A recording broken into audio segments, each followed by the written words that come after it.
अधिकार दे दिया, इधर ओपन कोर्ट में जाए या नहीं जाए, रिजेक्ट हो या एक्सेप्ट हो। अभी सुनिए ना, और उसमें भी सुनो, आप एक बार के लिए अगर आपने 5 ग्राउंड लिख दिए, आपने बोला कि साहब आपने जो ये लिखा है ये सुप्रीम कोर्ट के लॉ के तहत है, ऐसा पॉइंट लिखकर दे दिया। देने के बाद में वो जगह अगर ऑर्डर में लिखता कि ये जो पॉइंट है ये पॉइंट सही है, तो उसको ओपन कोर्ट में आना पड़ेगा। अगर उसने लिखा कि नहीं ये पॉइंट गलत है क्योंकि इसके आगे एक बड़े बेंच का जजमेंट ये है, इतना भी लिख देता तो बेचारे सुनने वाले को समाधान हो जाता। लेकिन उसमें भी रीजन नहीं, एक लाइन की ऑर्डर, वो fix, we have gone through the this, हमने देखा है, हमको इसमें कुछ नहीं लगा। अच्छा केस क्या है, इसका ग्राउंड क्या, कुछ नहीं, एक कॉमन, हमने केस देखा है, हमको इसमें कुछ तथ्य नहीं मालूम पड़ा, रिव्यू डिसमिस्ड, आज एक लाइन की ऑर्डर। अब ये हो गया। इसमें अभी ये जो रिव्यू को इन्होंने बंद कमरे में सुनवाई का जो किया ना, ये खुद कॉन्स्टिट्यूशन के भी अगेंस्ट है और सुप्रीम कोर्ट के संविधान पीठ के जजमेंट्स के अगेंस्ट है। 1954 में संविधान पीठ बैठा था, गुलापल्ली का केस है, वहां से लेकर अभी तक कई जजमेंट है। वो क्या कहती है मालूम है क्या? Open and fair hearing is a basic fundamental right. और उसमें यह कहा कि जिस जज ने सुना है वही ऑर्डर पास कर सकता है, सिर्फ रिटन फाइल और रिटन आर्गुमेंट के बेस पे कोई ऑर्डर पास नहीं किया जा सकता।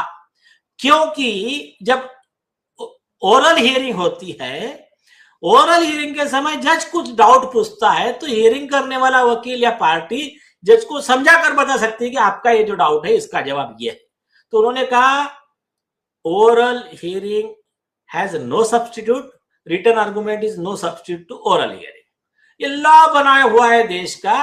और ओरल हियरिंग नहीं दिया करके मेनका, गांधी का 7 जज बेंच का जजमेंट से लेके तो लेटेस्ट तक कई जजमेंट्स है, उसमें वो आदेश को खारिज किया गया है। लेकिन ये पूरे कॉन्स्टिट्यूशनल पॉइंट्स को इग्नोर करके रिव्यू पिटीशन चल रहे हैं, डिसाइड हो रहे हैं बंद कमरे में, और बिना रीजन के। जनता को मालूम नहीं बंद कमरे में क्या हुआ, और ना ऑर्डर में लिख के आ रहा है तुम्हारा हमने रिजेक्ट कर दिया बस। अरे क्यों? आप हमको सवाल नहीं पूछ सकते? क्यों नहीं पूछ सकते? भगवान जाने ये कौन सा लॉ है, कौन सा संविधान है, कौन सा लोकतंत्र है। चलो आते हैं।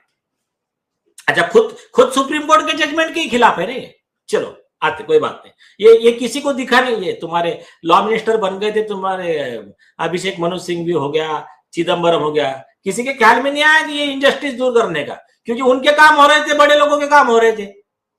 तो गरीबों के लिए कुछ इन्होंने किया नहीं है, इनको कोई अधिकार नहीं है बोलने का, कॉमन मैन के लिए। तो या तो फिर इनके समझ में नहीं आया, फिर इनके समझ में नहीं आया तो फिर इनकी लेवल क्या है आप समझ लीजिए। और समझ में आके नहीं किया तो कितने बड़े डिसऑनेस्ट है ये भी आप देख लीजिए। अब आते हैं तीसरे मुद्दे पे। जब बंद कमरे में पॉइंट कंसीडर नहीं किया तो ग्रॉस इनजस्टिस हो सकता है।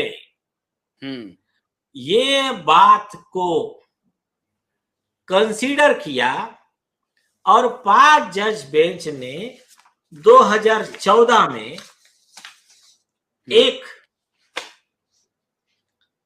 एक्सेप्शन दिया कि सिर्फ मर्डर वाली जो केस है, डेथ पेनल्टी जिसमें, उसकी review as a rule open court में सुनी जाएगी। जो बाद में देखा ना कंप्लेंट आ रहे लोगों के, तो उसमें उन्होंने कहा कि वो वाली सुनी जाएगी। क्यों मालूम है क्या? ये नियम के पीछे बहुत बड़ा कारण मुझे वो लगता है। कौन सा वाला? कि वो सुप्रीम कोर्ट के 2 जज ने उठा के डेथ पेनल्टी दे दिया। समझे क्या आप? 3 बेंच ने फिर उस पेनल्टी को खारिज किया। हाँ। तो अगर वो उस गौर करो, अगर उसकी रिव्यू अगर ओपन कोर्ट में नहीं सुनी जाती तो क्या हाल होता? तो ठीक है, पेनल्टी हो गई होती, एग्जीक्यूट हो गई होती। हाँ, तो अभी कॉन्स्टिट्यूशन बेंच ने क्या बोला, नहीं नहीं, जहां लाइफ एंड लिबर्टी मतलब इतना बड़ा कैपिटल पनिशमेंट का है, जिंदगी का सवाल होता है, तो वहां पर रिव्यू ओपन सुनने की।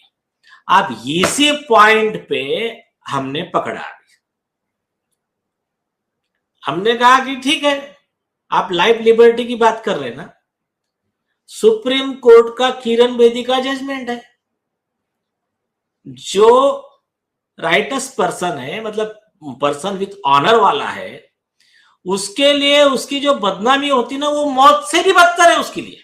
गीता का श्लोक कोट किया सुप्रीम कोर्ट ने। तो आपकी जो डेथ पेनल्टी का जो लॉ है ना, वो हर उस आदमी को लागू है जिसके लिए उसका क्वार्ट जो है उसको जान से ज्यादा प्यारा लगता है, और हर आदमी के लिए उसका लाइफ एंड लिबर्टी जो है ना, वो उसको बहुत ज्यादा प्यारा है, उसके लिए आदमी कई बार जान दे देता है। तो फिर उनके लिए आप ओपन कोर्ट में हियरिंग कर सकते, तो ये केस में आपको करना ही पड़ेगा article 14 of the constitution, equality before law, equal protection of the law. तो ये ग्राउंड पे हमने एक पिटीशन भेजा। अब सेकंड पॉइंट, फिर क्या हुआ, ये सीनियर काउंसिल शांति भूषण वगैरह, इन्होंने एक पिटीशन डाला, रूपा हुरा वर्सेस अशोक हुरा 2002 का। उसमें उन्होंने पॉइंट आउट किया कि आपका रिव्यू पिटीशन इफेक्टिव नहीं है, कॉमन मैन के लिए आपको और एक रेमेडी देना ही पड़ेगा। तो फिर सुप्रीम कोर्ट ने ये क्यूरेटिव पिटीशन बनाया।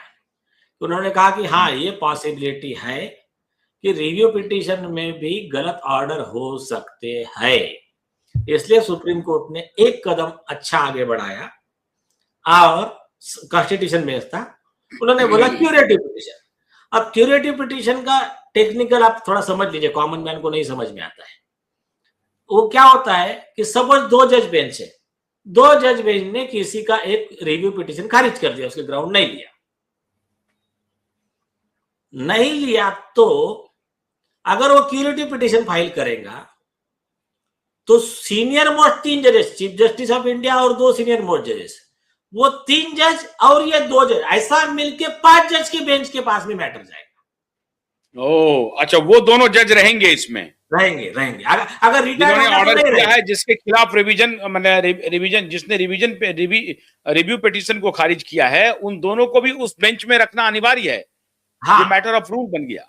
हाँ, अच्छा। रूल बन गया। अब इसमें से जो रिटायर्ड होगा वो नहीं रहेगा, फिर एक ही बचेगा फिर सपोज। तो 3 जज बेंच गया और ये 2 मिलके 5 जज बेंच के पास जाएगा, वो अंदर में अपना देखेंगे मैटर को, उसमें से उनको ग्राउंड लगा तो मेजॉरिटी का ओपिनियन, हाँ, तो 3 लोगों को भी लग गया, 2 लोगों को नहीं लगा, तो वो मैटर को सुनवाई के लिए लिया जाएगा और फिर उसी 2 जज के पास भेजा जाएगा कि नहीं, आप इसको कंसीडर कीजिए। ये रूल बनाया उन्होंने। अब ये रूल बनाते समय में एक एक्स्ट्रा पॉइंट ऐड कर दिया कि ये सीनियर काउंसिल का सर्टिफिकेट लगेगा। अब क्या लगेगा कि जो ग्राउंड हमने पहले लिए थे वो ग्राउंड कोर्ट ने कंसीडर नहीं किए। अब ये बताने के लिए सीनियर काउंसिल का काय को चाहिए, ऑन रिकॉर्ड तुम्हारा कोर्ट का क्लर्क भी देख सकता है, रजिस्ट्री भी देख सकती है, कोई भी देख सकता है ये ग्राउंड थे कि नहीं थे पहले।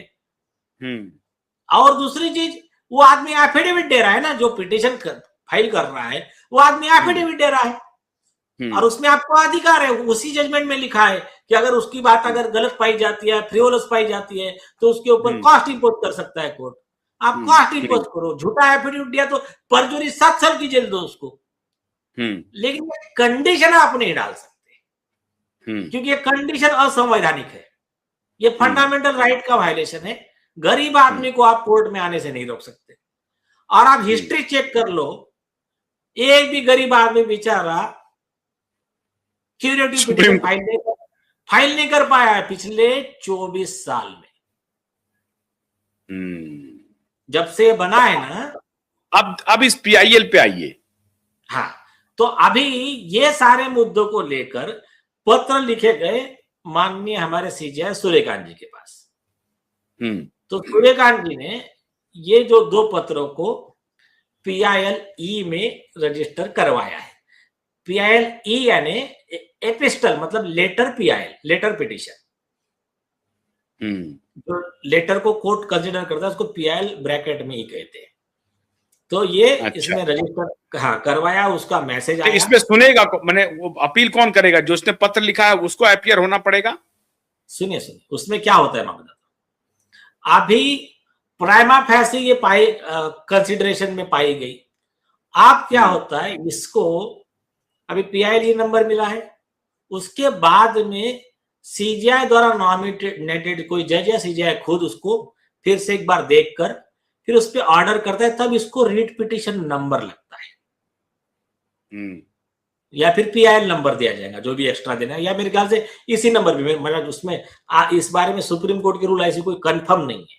तो लेकिन उसको बाद में फाइनल नंबर मिलेगा और फिर वो सुनवाई के लिए सीजीआई जिस कोर्ट को कहेंगे वो या तो खुद के कोर्ट में वो सुनवाई के लिए आएगा। वेरी गुड, बहुत बड़ी बात है, बहुत बड़ी बात है। इसे एक जीत के रूप में देखा जाए। अब इसका इम्प्लीकेशन संक्षेप में बता दीजिए, दिशा सुशांत के केस में क्या होगा? नहीं, दिशा सुशांत का तो एक छोड़ दीजिए आप, इस केस का फायदा सारे देश को होने वाला है कि मतलब जो लाखों एडवोकेट्स है जो जिनके पास में वो डेजिग्नेशन वाला स्क्वायर गाउन नहीं है, जो सिलेक्टेड फ्यू है, तो उनका सर्टिफिकेट जो लगता था, अभी कोई भी वकील का सर्टिफिकेट लग सकता है। इवन जिस व्यक्ति के पास वकील नहीं है वो उसका इन पर्सन एफिडेविट अंडरटेकिंग उसका भी चल जाएगा। मतलब आप ये कह रहे हैं कि सीजीआई सूर्यकांत के कार्यकाल में इस तरह की घटना होना कि एक पत्र जाए और उस पत्र को संज्ञान में लेकर के PIL-E में कन्वर्ट कर देना और उसका फिर आगे वो प्रॉपर PIL के रूप में हो जाना, ये बहुत बड़ी बात है। yes. और ये कॉमन मैन के लिए बहुत बड़ा प्रोटेक्शन है। तो सीजीआई सूर्यकांत ने कॉमन मैन को कैसे सीजीआई सूर्यकांत प्रोटेक्शन दे रहे हैं, उनकी बात सुन रहे हैं, इससे स्पष्ट है कि बड़े बड़े माफिया सब जो हैं वो चौकन्ने हो जाएं। अब वाकई में जो सीजीआई सूर्यकांत ने कहा था कि ये अदालत गरीबों के लिए 24 घंटे खुला हुआ है, कॉमन मैन के लिए खुला हुआ है, पैसे वालों की जागीर अब सुप्रीम कोर्ट नहीं है। आपके इस पत्र को जैसे ही सीजीआई सूर्यकांत ने संज्ञान में लिया, ये बात साबित हो गई। बहुत बहुत शुक्रिया नीलेश ओझा जी, बहुत बहुत शुक्रिया। और अब ये लड़ाई और आगे बढ़ेगी, लेकिन जस्टिस सूर्यकांत का जो एक एक कदम है वो कॉमन मैन के हित के लिए कैसे उठ रहा है। हमें अनुमति दीजिए। नमस्कार।